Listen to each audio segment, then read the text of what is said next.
Hello there. Hi. Assalamu alaikum and welcome to another episode of the My English Matters podcast. I'm here with Madam Azimah and she will be presenting tips on how to be concise. So let's begin. Hi, Madam Azimah. How are you? I am fantastic. How are you? Alhamdulillah, I'm doing well. Okay. Right. So what is the topic today? Can you tell us what you're going to be talking about? Right. I'm going to talk about 5 tips for being concise and clear when communicating. But I want to focus more on speaking. But this does apply to writing as well. But these tips should be helpful for all of you who tend to ramble and talk a lot and things like that. Okay, so let's begin, shall we? All right. Okay. I want to ask you, the audience, and also want to ask Amna. Has anybody ever described you as being talkative, chatty, or even a poor listener? If you say That's no, me. yes, I'm asking you. I've grown up ever since I was a kid. When I was a kid, people always said that I was too quiet. I was too shy. Basically, my first day of school in Manchester, I didn't talk. I didn't talk for about 2 months, 3 months probably. So basically, I've never been told that I'm talkative. But now, after being a teacher at My English Matters, I do talk a lot, and I do worry that I may ramble. And I remember I did a video called "How to Stick to Your Point," right? And then somebody commented, "Do you think you ramble?" And then I thought, okay, maybe is she trying to say that I'm rambling? But I thought maybe she's just asking in a nice way. So I'll just give her the benefit of the doubt. And I thought, if I do ramble, these are the tips that I hope will help. So maybe you can share them. Yep. All right. Okay, so let's go through some ideas. I mean, some points in terms of why do you think people talk excessively? Why do they ramble? I think some of the reasons here you might agree or disagree. Number one, they want to appear intelligent or smart. They think that by speaking a lot, all about their background and their knowledge, they come across as being smart and intelligent, which is not really good. It doesn't make a good impression, especially if you're doing a job interview and they want you to get straight to the point. Instead, you're just going on all about your qualifications, which are not related to that job. So you have to be careful. Another reason is they prefer to talk than to listen. So we do know people and we do have students who find it very difficult to listen. Because I think, Amna, do you agree with me that listening is harder than speaking? Well, yes and no in that sense, right? It depends, yeah. Listening is hard to. It is hard because you're doing it in silence, and then you have to really listen. And so people prefer to just speak over rather than being patient enough.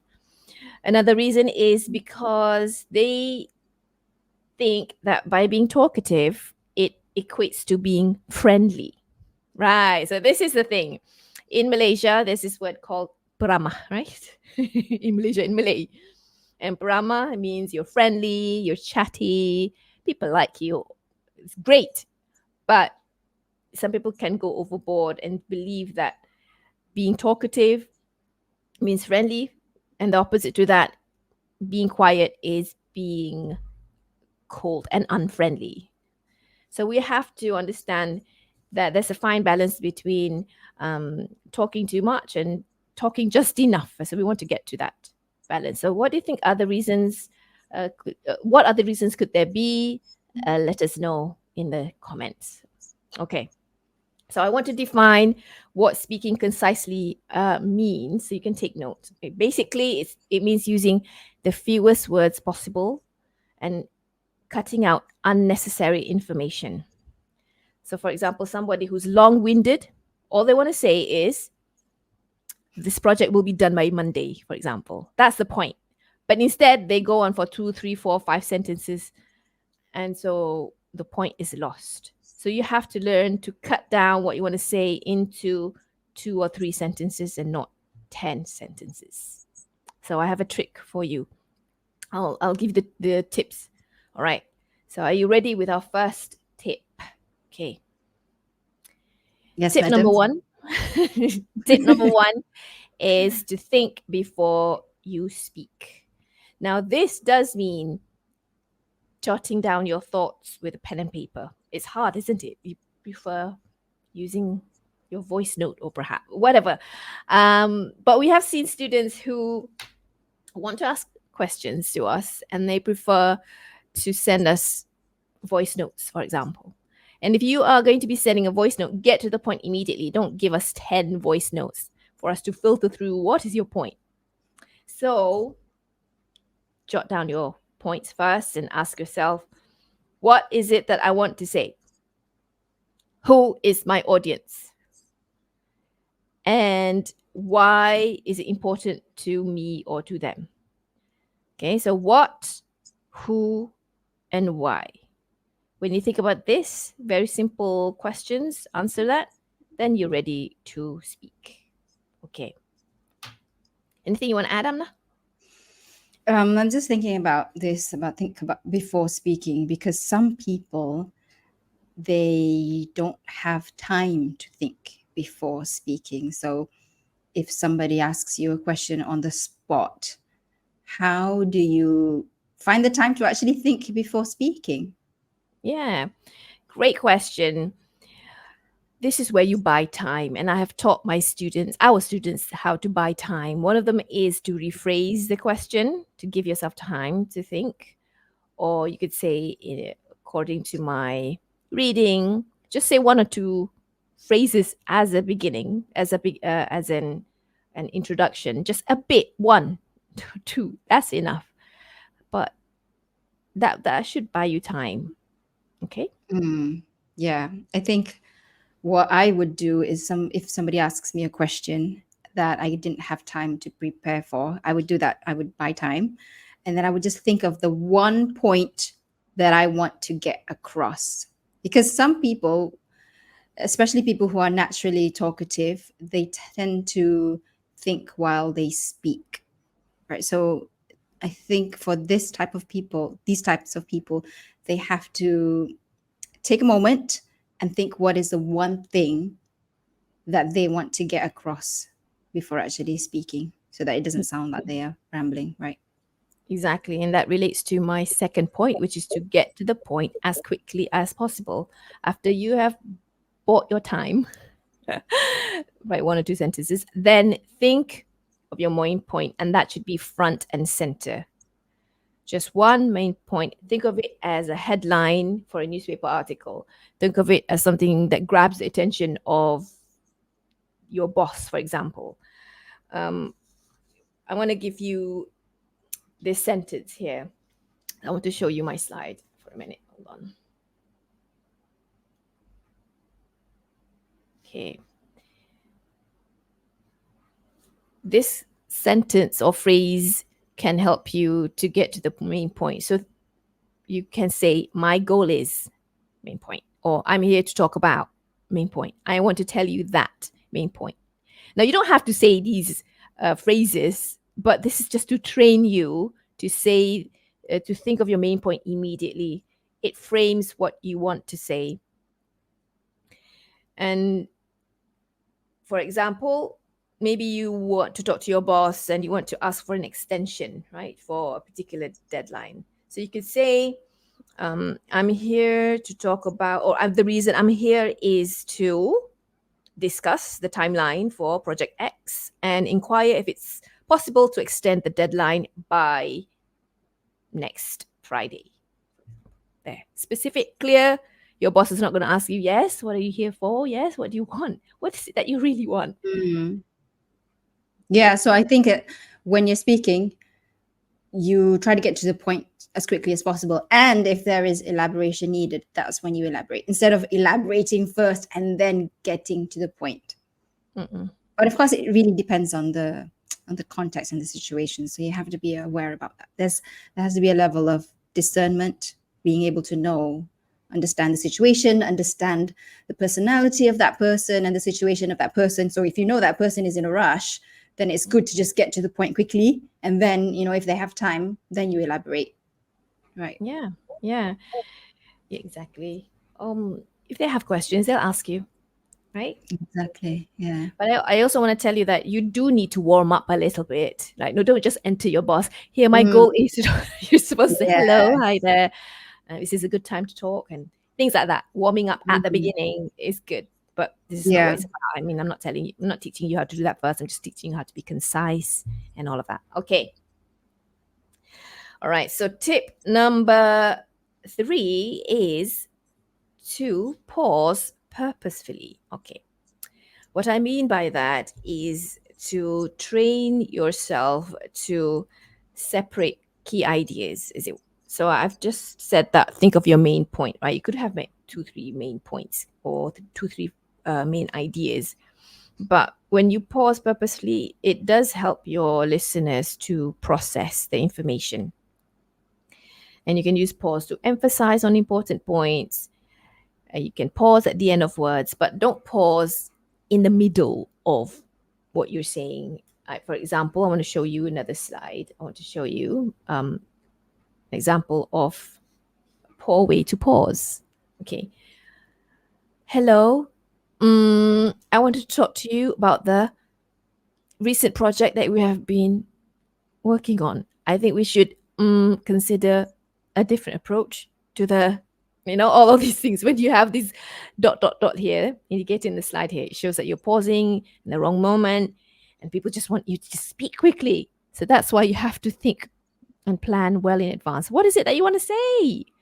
So cut out these pauses and pause purposefully instead. Okay. All right. But how do you pause purposefully if you're just really nervous? That's why I think you need to really think about what you want to say first. Okay. And trust that your main point will come out.